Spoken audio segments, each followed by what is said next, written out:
ಧರ್ಮಸ್ಥಳ ಪ್ರಕರಣ ಎಸ್ಐಟಿ ತನಿಖೆ ಚುರುಕು.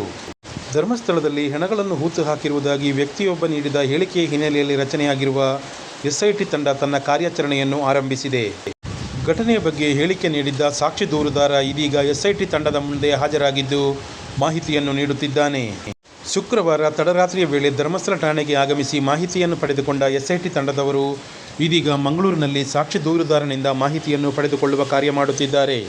ಎಸ್ಐಟಿ ತಂಡದ ಹಿರಿಯ ಅಧಿಕಾರಿಗಳು ಮಂಗಳೂರಿಗೆ ಆಗಮಿಸಿದ್ದು ಮಂಗಳೂರಿನಲ್ಲಿಯೇ ಈ ಬಗ್ಗೆ ಮಾಹಿತಿ ಪಡೆಯುವ ಪ್ರಕ್ರಿಯೆ ನಡೆಯುತ್ತಿದೆ.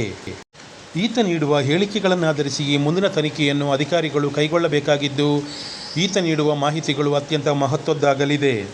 ಸಾಕ್ಷಿ ದೂರುದಾರನಿಂದ ಸಂಪೂರ್ಣವಾದ ಮಾಹಿತಿಗಳನ್ನು ಪಡೆದುಕೊಂಡ ಬಳಿಕವಷ್ಟೇ ಎಸ್ಐಟಿ ತಂಡದ ಮುಂದಿನ ನಡೆ ನಿರ್ಧಾರವಾಗಲಿದೆ.